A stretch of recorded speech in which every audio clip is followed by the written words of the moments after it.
Hi there, everybody. This is my entry for Chaz's 100 subscriber giveaway. I don't normally do these because usually I'd rather someone else get the prize, and I don't know.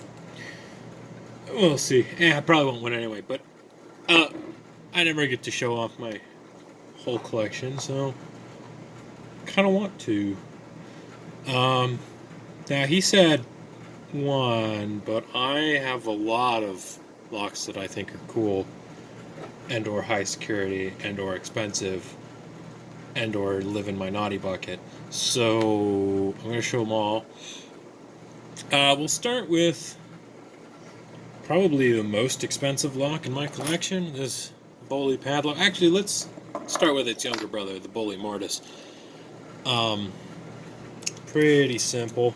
Well, not simple. These are, I don't, if you've never seen one of these before, LPL and Bosnian Bill have some really good videos on them. But basically, pins come down from the top, but you put the key in with the bitting towards the bottom, and then there's like a wall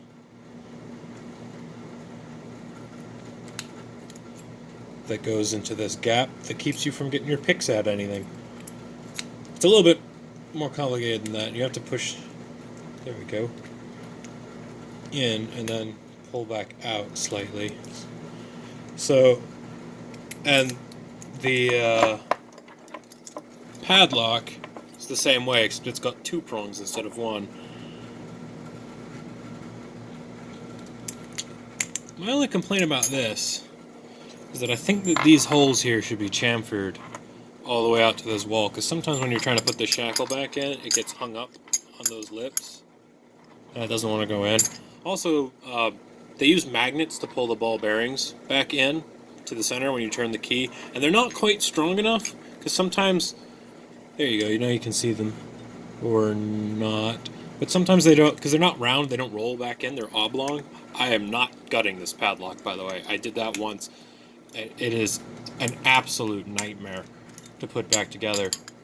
And sometimes they don't get, the oblong ball bearings don't get pulled in all the way. The magnets that do it aren't strong enough. But anyway, if you have one of these, or you're thinking about getting one of these and you want to gut it, be warned, this plate here is what holds the core in, right? There are two Allen screws that go in through the shackle holes. Also, anyway, focus, boy, focus.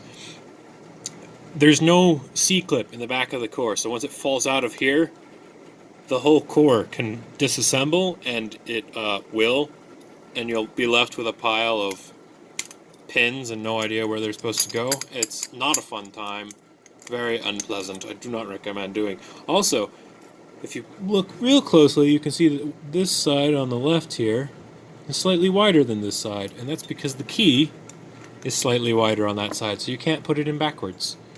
It's a nice touch. Alright, Bully's out of the way. What's next? Let's go with Asa Abloy. Let's do that. Alright, so I've got a couple of these. Got two Asa Twin 6000s. This one is in the form of a mortise cylinder. The reason I have two, this one is a mogul cylinder, but they're the same lock. This one's just bigger. The core, actually, the follower you use is the same size. They just have a bunch of parts inside. Anyway, is because the Asa Twin 6000 comes in two variants. One, this mortise cylinder, has gin bottle spools and countermilling on the core, and the other has barrel spools and like threading on the core. Also, these two have different keyways, and I only have a key to this one, the mortise. But what makes these interesting, of course, is the fact that they have a sidebar. So they're a 6-pin lock. The pins are really nasty, and then on the other side, they have 5 sidebar pins that are all identical, and then the code is cut into the sidebar itself. So the sidebar is different on every one of these locks, but the pins that interface with it are all the same. Perhaps I will... I'm not going to gut any locks today because that would just take too long. This video would go on forever. so I'm not going to do that. My other ASA is also an ASA twin, but it's an ASA twin combi, not an ASA twin 6000. So let me see, I have the key to that somewhere. Why are these not next to each other? Anyway, there we go. Also, fun fact, you can tell if your key is original because all ASA keys have this little symbol stamped on them. Well, any ASA key that uses one of their sidebars, anyway. See that little W with the little circle? It's also found on Schlage Primus keys and Schlage Everest keys. Oh, where are you? Well, maybe not the Everest. Maybe not all, but most. Where's my Primus key? I have a Primus key. Oh, it's not on this keychain. Anyway, but that little W stands for Bo Wyden. He's the guy who designs their sidebars.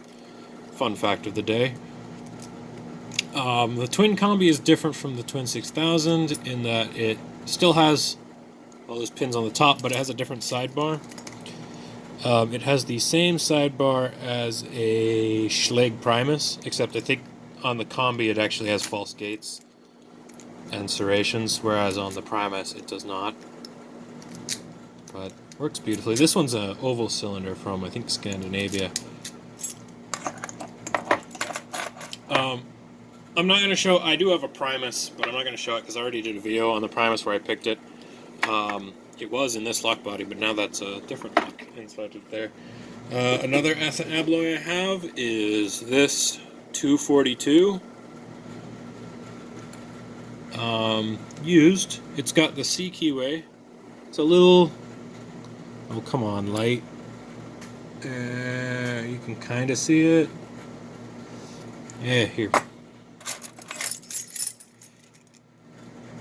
That's the key. I'm not sure if this is the same lock that you're actually offering as the prize. I think that's got a different keyway on it or something. I'm not entirely sure. If it is the same lock, and I win, I'll just request to pass it on to the next guy, I suppose. Because I also do not need two of these. I can't pick the first one. Don't have the tools. Alright, more ASA Abloy. Multi-lock, which is owned by ASA Abloy. If you've been watching me from the very beginning, my first video was on this padlock, except back then it had a Primus in it. And now, because this padlock accepts kick cylinders, it has an MT5 Plus in it.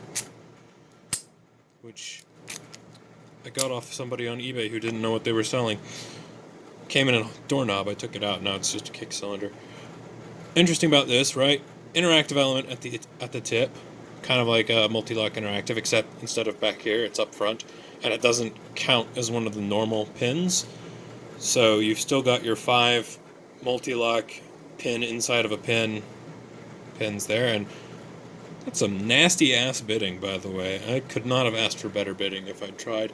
And then there is a sidebar made up of, I think, either 4 or 5 sliders. 1, 2, 3, yeah, 4 sliders. Nasty bastard. One day I think I will be able to pick this, though. I think that is within the realm of possibility. I'm getting pretty good at multi-locks. What's next? Do I have anything else from ASA Abloy? No. Let's go down to Australia for a second. I've got a bilock here. This is the quick change core version. So what that means is that I can do this. The only difference between a quick change key and an operating key is this little dimple ground into the side. Focus, camera. So I used to have a change key, but I sent it to somebody else. So I just converted this operating key into a change key. And all it does is it lets these 2 ball bearings fall in so that you can pull it out of the core. If you have the quick change version, it should be noted that you cannot remove these sidebars. They are crimped in place so they don't spring into oblivion when you change the core. But makes this lock notable is, well, I broke it slightly. But also, it is a 12-pin lock with... it's not a pin tumbler design. It there's only one pin. There's not like a driver pin and a key pin. It's just a key pin, and it has holes drilled into the side of it. And those holes interface with the sidebar. They're really nasty because they have a false gate in them. Unless you get one that's heavily master keyed, because when they're master keyed, they're actually not that bad to pick because well, like any other lock, master key makes them easier. There's a document on the internet somewhere that explains it better than I ever could. Let's see. Oh, let's look at EVA for a second. This is an EVA 3KS. I don't know if this is the one with the false gates or not, because I've never taken that close a look at it, but this is the key. These are slider locks, quite nasty. EVA makes some interesting stuff. They also have a magnetic lock, I think, that's generally considered virtually unpickable. Challenge accepted. Not that I'm that good yet. Oh, but it operates so smoothly. Oh, it's beautiful. Interesting thing to note, this is one of the few locks that you have to gut with the key outside of it. You can't gut this with the key in like you would on a pin tumbler. Let's see, next I've got a Western Electric 30C. It's a payphone lock. Nothing picked one of these recently. First guy to pick one of these since like the 80s or something like that. This is a lever lock, a really, really nasty lever lock. I don't fully understand what makes it so nasty. I'm not an expert on lever locks. I like to have a real nasty lock to aim towards when I'm starting a new thing. That's why I have all these. That's why I originally got my twins. So I wanted to have a challenging lock to aim towards. All right, let's take a trip to Japan. Miwa, or well, this one's licensed under Anchor, but it's made by Miwa. This is a 3800. It's a dimple lock, 4 pins, which doesn't sound that threatening, until you flip it over and realize it has 8 magnets, which is why the keyway is raised up so high. It's because there are magnets in here that have to be lifted. Operates beautifully. It's the only Euro cylinder in my collection that I haven't cut in half, because I'm afraid that the heat of grinding it open would ruin the magnets. My other Japanese lock is a Miwa PR. This is a high security wafer lock, which is not a phrase you hear very often, but it is a wafer lock, although it picks like a dimple lock. There's also, is it the UG? I forget, but there's a version of this it's basically the same lock, but it's done up on a traditional key instead of a dimple key, but it operates basically the same. Little, you could call them levers, wafers, whatever you want. Interface with these dimples cut into the key. Operates beautifully. My favorite feature of this lock, though, is not the lock itself, is this plastic ring around it. Because this plastic glows in the dark, which I think is the best idea for a deadbolt that I've ever seen. Because you come home late. I used to work, night shifts, so when I'm locking up the house at 11 o'clock at night and it's dark, and I don't want to leave the porch light on for the next 8 hours because I'm going to work, it'd be super handy to have a glow-in-the-dark deadbolt so I can actually find the key way. It would be so nice. My last lock from Japan is a West dimple lock. Now, normally I've seen locks similar to this referred to as a 12-pin West dimple, but this one I can't find any information on because this isn't a 12-pin lock. This is a 16-pin lock made by West. 2 rows of 8 dimples opposing each other. Absolute nightmare to gut. Security pins. Not a lot of them, but enough. It's just an absolute nightmare. It lives in my naughty bucket to this day, and I've never found another one of these anywhere. I hear tales of the 12-pin version, but I've never seen record of a 16-pin. And I counted several times. It has 16 pins in it. Well, 15, one of them is more of a detent, really. Although you still have to pick it. Because it's like a ball bearing on a stiffer spring that gives it that nice detent to where it wants to sit right there when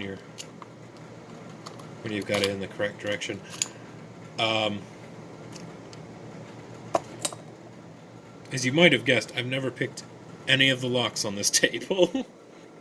Although, if we move over to here, I will probably pick this one eventually, because it's just a Medico core.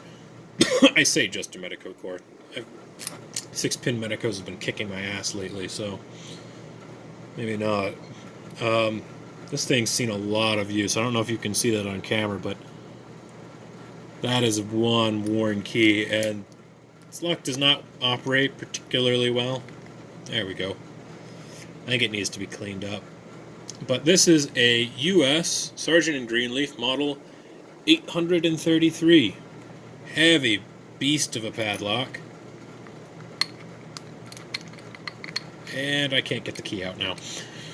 Yeah, like I said, I can see why they got rid of it. This lock does not work very well, and it does not have a shackle either. I suspect someone had to cut it at some point. But that's the only reason I was able to afford it, because these things are fucking expensive. But this one doesn't have a shackle, so it was not too bad. Alright, I'll fix that later. Let's look at this art piece now. I know this video is really long and no one's watching anymore, but that's okay. These locks will probably not get to see video for a long, long time. This is a combination lock. This is a U.S. Post Office P.O. Box door. I don't know the combination, although the dial does work. I've opened it by looking for the gates through the back. I've never actually picked it, though. But yeah, you would dial the combination here and then turn this little knob. I originally just bought this because I thought it was beautiful. I very rarely see ones that look like this. I think it's cast bronze. And in the back, I don't know how well that's going to show up on camera, or if it will show up at all. But it's a 3-dial combination lock with a fuck ton of serrations on the first disc. There we go, kind of, on that first disc. And then on the second disc, it has false gates and then also some serrations. Or maybe, yeah, false gates and then also some serrations. And then on the third disc, it has more false gates and more serrations. So the post office was not fucking around when they made this combination lock. Obviously, this is not the first combo lock you want to start with. One day I might build this into like a box or something. I don't know. It is quite pretty, though. And a beast of a dial combination lock. The gates are huge, so if you find them... let me see if I can... So if you... Let's see if I can pull a true gate. Come on. There we go, right in that middle dial. They're huge and wide open, so if you find them, they're not... You know, once you're in them, I imagine. Not that I would know. I've not done much in the way of combo locks. It's an art that I have not yet begun studying. It's on the list, but I think I want to do lever locks next. I'm getting pretty good at dimples. Speaking of lever locks, this is another Sargent & Greenleaf. This one is a safe deposit box from a bank, model 4500. Beautiful lock. It has these two separate cores. Both have to be activated. Both have to have the key in and turned for this latch to go. I have one of the two keys. This is what they look like. This is, I think, 7 levers on each side, something like that. I don't remember which side this one is. Oh, that's right. There we go. So you can turn this key, and you can hear the levers go. You can actually see them through that little hole there. They have nasty serrations in them. So again, not a beginner's lever lock. Actually, this one's not hard to take apart. Maybe we'll look at one today.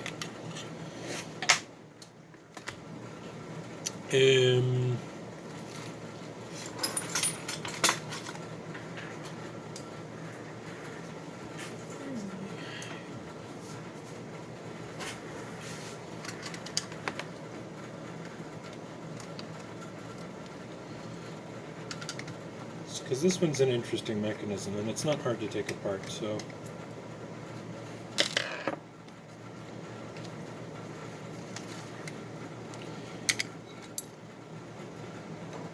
Look at that. This little thing here, little ward keeps you from trying to pick these. And you'll see this little block here. I don't remember the terminology, but it has one on each side. They're both connected. So the bank key, which is this side, would go line up these, and then the owner would put in their key here, and that, you'll notice that on this side, this key does not interface with the actual lever at all. Not lever, bolt. It just activates these levers back here so that this bolt can slide in. This key, the owner key, is the one that actually moves the bolt once it's all properly aligned. And if you look at these levers, it's a nice self-contained unit. Got little serrations on it to keep you from trying to pick it. I don't know how you would get into the bank vault to try to pick it, but you know, whatever. So that's a pretty interesting lock. I'll put that back together later.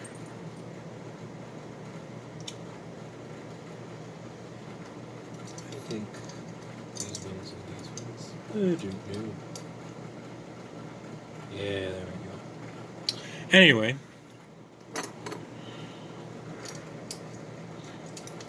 So that's a really cool one, I think.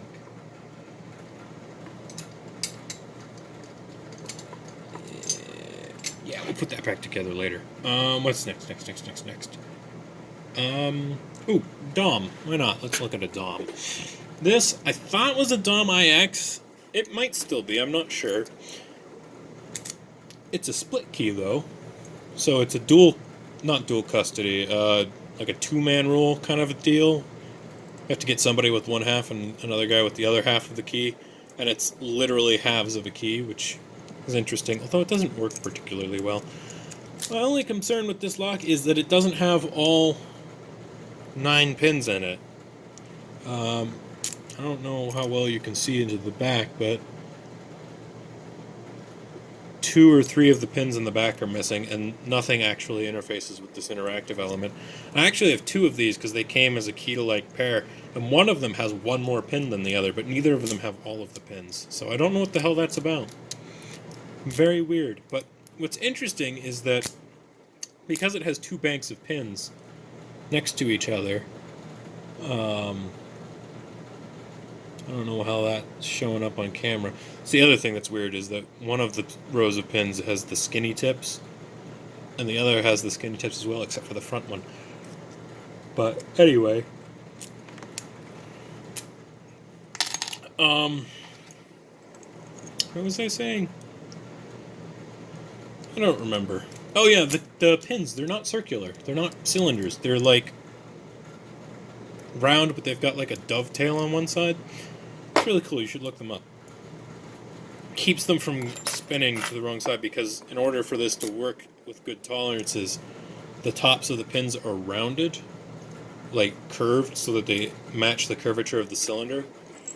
And to keep them aligned properly, they're not cylinders. They're triangular, sort of, at the top. Alright, what's next? Ooh, I think the only things left are my long key locks. These are made by Mauer. They're Euro cylinders. I guess I lied. These are not cut in half either, although you can't cut these in half, because then that would break them.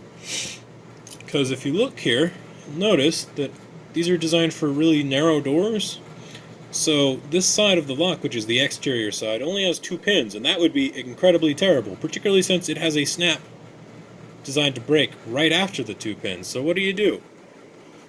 Well, you design it so that there's no cam mechanism, and there's no clutch in the middle of this cam. The key goes all the way through the whole cylinder. So it's not a 2-pin lock, it's a 7-pin lock. And then the other side on this one uses a regular key from the interior, which I think is quite interesting. So the reason I haven't picked this lock yet is because I don't have a lock pick long enough to reach those last pins. This is a standard Peterson gem in 18,000s, and if you'll look, you'll see it's not quite long enough. It only goes out to pin number 6, and just barely at that. So, and with this tight paracentric Yale keyway, whew, it's a nasty one. I'm going to have to build a lockpick just for this lock. That's the interesting thing, is because it's a Yale keyway, if you go to, and it goes all the way through, on the interior side it's mirrored because it's just one piece. So your traditional Yale key blanks won't work for the short side at all. They also have to be mirrored, which is interesting. I actually have a second long key, but this one is a dimple lock instead of a traditional pin tumbler, but the idea is the same. Skinny door. But this one, if you'll notice, is actually just a 6-pinner when you come from the outside. These last 2 pins don't seem to engage. I don't know how that works, because there's no, like, this part here is still operating, so perhaps those 2 are just always at shear, and then they're master keyed so that when you put the key in from this side, it still works. I don't know. I'd love to have these apart, but the problem is I just don't think I'd ever be able to put them back together again. So, that's almost it. This is not a high security lock, but it's a cool one, I think. Came out of a hotel. It's a dual custody lock, where each of those 2 cylinders up front can each independently activate this cam in the back. Unfortunately, as far as I can tell, it's broken.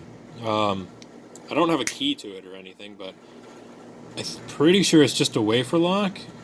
I've tried everything I can think of, and I cannot get this lock to open. So I think it's either broken or it's more complicated than I think it is, which I find hard to believe because it's made of zinc, which usually means it's a cheap lock. But anyway, it came from, I'm guessing that's the name of the hotel it came from, Winfield. And then there's, the guest key, and then there's a maid key. So, like, interesting way to master key a lock that's a wafer lock, because you can't master key a wafer lock, is just put 2 locks in one lock. Again, I've never seen another lock like this one, so if you know anything about this, please let me know. I'm curious. Alright, last one. This lives in my naughty bucket. It came off AliExpress for like $20. It's super cheap, made out of crappy materials, but it's a slider lock, 12 sliders, no false gates. Should be super easy, right? Except, you'll notice 2 screws and this cap here. That's because this holds in place 2 what looks like 2 key pins from a regular pin tumbler, and those press against the sidebar from the top, which means this is a reverse sidebar slider lock. So using your regular torque and set method, twisting this here does nothing. The only way that slider is going to bind is if something is pushing it down harder, because it's a solid rectangle. I can't figure out how to get any kind of pressure on it. My best guess is that I think these sliders are actually made out of steel, because I've had this apart. As far as I can tell, they're made of steel. So my best bet, I haven't tried this, but my best bet is to use a strong magnet so that they get pulled down and they rub against the bottom of the lock, and that increased friction will help them bind in place and allow me to set them. That's my best guess, and it's still kind of cheating because in real life you wouldn't be able to put a magnet underneath here. So that, or I guess you could rake it. You can really rake anything if you have enough time, I suppose. But alright, that's enough for today. I've got other high security locks, but I've picked them before, or I will pick them soon on camera, so they're gonna get their own video anyway. Oh my god, this fucker's half an hour long. Alright, thanks for watching. Oh fuck, no, I still have more locks! Oh my god. Okay, we're not done. We're not done yet, because I've got 2 more locks, and they're from Turkey, which is really weird. This one is interesting. I think it's like a Gemini clone, maybe. I kind of broke this one, because these got weird, and I think I destroyed one of the springs. This is a 17-pin dimple lock. Still kind of works. This side works just fine. This one's perfect. This one, not so much. I kind of broke it. But it's fine. Don't worry about it. It's fine. And notice it's similar construction to that Chinese lock, where it has this cap across the top, and then 2 bolts. But instead of a sidebar, these screws go all the way into the core, because there are 2 cylinders in here. There's an outer sleeve that you can kind of see the top of right there, and then this inner part. Because none of the pins actually go into where they would normally go up in here on a Euro cylinder. They all go into the sides. So to make room for that, this extra cylinder here holds them, gives them space. And to allow them to put those pieces in, that cylinder is actually completely removable. And it's held in place by 2 screws up at the top, right here and here. I kind of botched taking that apart once. Don't look too closely at it. But yeah. So this is a 17-pin dimple lock, 2 opposing rows on the bottom, and then 1 more row of 2 opposing rows of 6 from the sides, and then another row of 5 from the bottom, for a total of 17. This was made in Turkey, made by a company called Kale, which sounds like a knockoff of Yale, but anyway, I won't judge. I think it's a cool lock. And then my final lock is another Turkish lock. I found this guy who was selling a bunch of locks from Turkey, so on eBay, and I could not resist. Because, I mean, locks from Turkey? You don't see locks from Turkey, like, ever. These are made by a company called DAF, or DAF, I'm not entirely sure. And they're like a Mauer NW4 and or Yale Superior type clone. Actually, if you saw the video of that dimpled Chinese lock, that might have been a clone of this. It's a similar idea. 10 pins from the top in 2 rows, and then a slider. But this one actually has the slider in it.